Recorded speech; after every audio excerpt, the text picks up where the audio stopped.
जय माता दी, जय शंकर की, जय भोले की, जय परमपिता परमेश्वर की जय हो, अपने अपने गुरु महाराज की जय हो, अपने अपने माता पिता की जय हो। आज फिर एक प्रसंग लेके आया हूँ। आज काल भैरव अष्टमी है, तो काल भैरव अष्टमी के ऊपर जो है एक प्रसंग किसी ने मेरे से पूछा था, तो उसी के ऊपर लेके आया हूँ। क्योंकि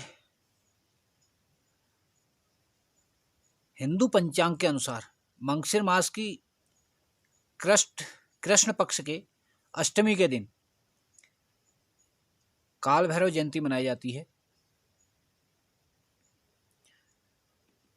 हमारे हिंदू पंचांग के अनुसार और हमारे हिंदू रीति रिवाजों के अनुसार इस दिन काल भैरव का आगमन हुआ था, अवतरण हुआ था जिसका कहते हैं, क्योंकि अवतरित महापुरुष हैं, शिव के अवतार हैं।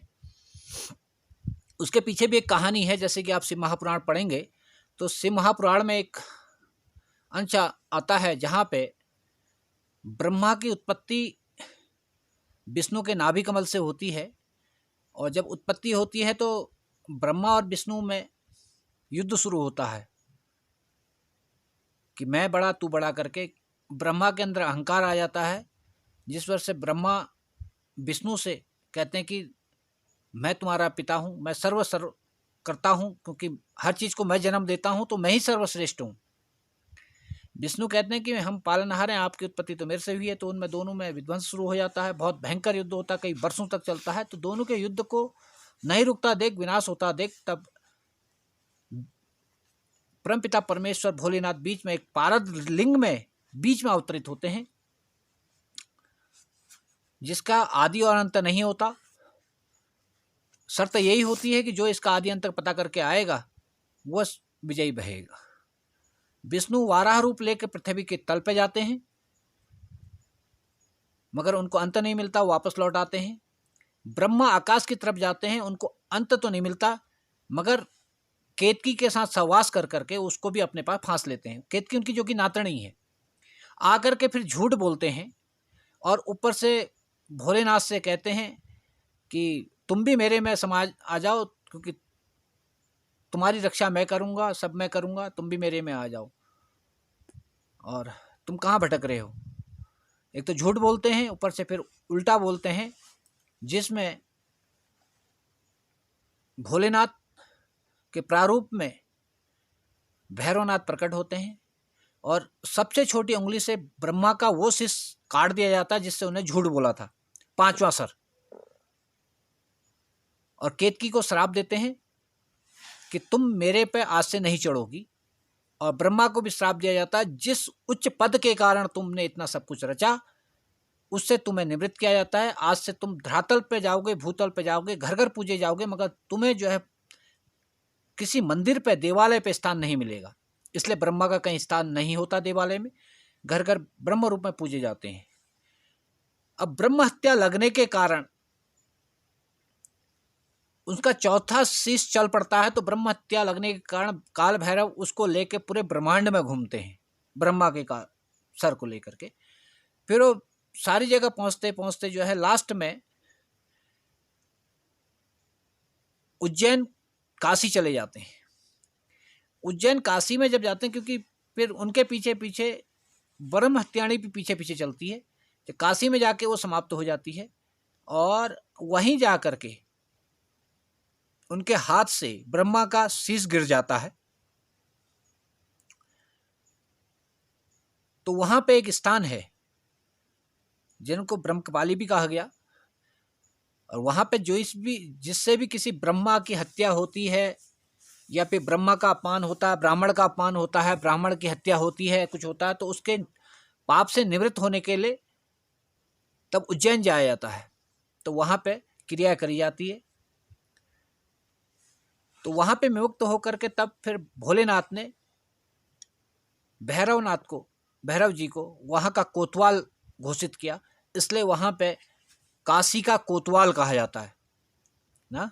काशी पहुंच जाते हैं, काशी में ही है ये सब।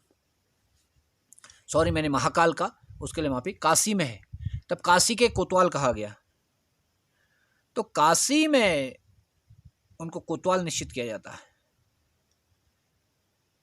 तो ये एक छोटी सी एक कहानी है काल भैरव जी की उत्पत्ति की। और काल भैरव जी को कई रूप में पूजा जाता है। अगर आपको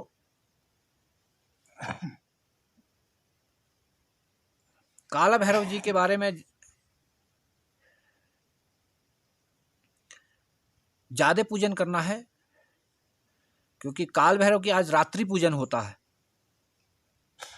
और चौमुखा दीपक लगता है, उनको मिठाई लगती है, जलेबी लगाएं, मृत्यु लगाएं, उड़द जो होता है ना, उड़द के जो है पकौड़े बना करके, वो उनका जो वाहन है जिसको हम कुत्ता भी कहते हैं, आजकल सभी लोग कुत्ता कहते हैं, मगर स्वांग कहलाता है, उसको खिलाया जाता है और नारियल आदि चढ़ाया जाता है, पान आदि चढ़ाया जाता है, मगर रात्रि में ही पूजन होता है।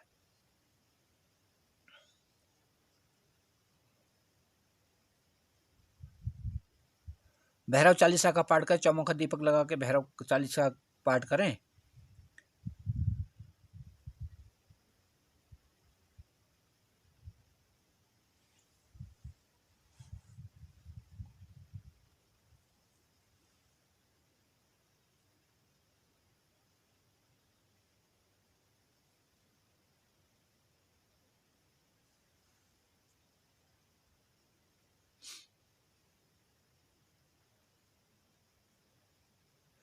और इसलिए हम कहते हैं कि आप कभी काशी जाओ तो काशी के कोतवाल काल भैरव की पूजा जरूर करनी चाहिए।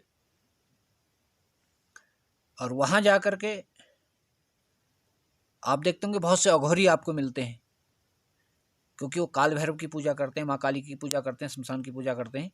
तो आपको उनको भी कुछ दान देना चाहिए। और वहाँ जो भी आपको कुत्ते मिलते हों ना, जो भी आपको कुत्ते मिलते हों, तो उनको आप कुछ बड़े बना करके खिलाइए।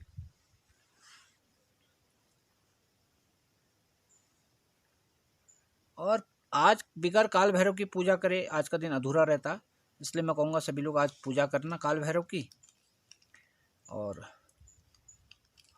जो कि आज जो मुहूर्त जो इनका शुरू हो गया था 5:49 से शुरू हो गया था, कल 17 तारीख को 7:57 तक इनका मुहूर्त है, तब तक आप पूजा कर सकते हैं। रात्रि पूजन इनका होता है, आप कीजिए। और क्योंकि ये कल्याणकारी हैं, दयालु हैं, कल्याणकारी हैं, शीघ्र प्रसन्न हो जाते हैं, क्योंकि उग्र भाव के, जैसे माँ काली शीघ्र प्रसन्न होती है, ऐसे ये भी शीघ्र प्रसन्न हो जाते हैं, जो कि अनैतिक कार्य करने वालों को दंड देते हैं। ध्यान रखिए, जो भी उल्टे सुल्टे काम करते हैं उनके लिए दंडात्मक कार्यवाही करने के लिए जैसे माँ काली को किया जाता है, ऐसे इनको भी किया जाता है प्रसन्न। और हमारे उसमें एक मंत्र आता है, हम उसका प्रयोग करते रहते हैं। अगर किसी के प्रति किसी ने कुछ उल्टा कर दिया है, कुछ खिला दिया है, पिला दिया है, और किसी का बंधन कर दिया, मार्ग बंधन, कारोबार बंधन कर दिया, तो हम उस मंत्र का प्रयोग करते हैं। वो हमारा अपना गुरु मंत्र है, कृपा वंशावली चली आ रही है हमारे संप्रदाय में, तो हमने उसे सिद्ध किया, हम उसका प्रयोग करते हैं। तो काल भैरव का ही मंत्र है और साक्षात सफल भी है। इसलिए अगर आपको अच्छा बनना है, अच्छे काम भी करने हैं, तो उसके लिए बहुत बढ़िया है, आप आज ही जो है रात्रि को एक चौमुखा दीपक जलाइए और भैरव चालीसा पढ़िए, मीठे का भोग लगाइए और बड़े बनाइए, मांस होती ना उड़द जिसको कहते हैं, उसके बड़े बनाइए और खिलाइए, भैरव जी को भोग लगाइए। और काला अगर कुत्ता मिले जो कि उनका वाहन है, स्वांग जिसको कहता है, उसको खिलाइए, अब प्रसन्न होंगे। काल भैरव आप पे कृपा करें, माँ काली कृपा करे, आपके घर में सुख समृद्धि दे, आपके सारे कष्ट दूर हों, क्लेश दूर हों, यही मैं माँ से मांगता हूँ। आपका कल्याण हो। जय माता की, जय बाबा की, आदेश आदेश, जय हो।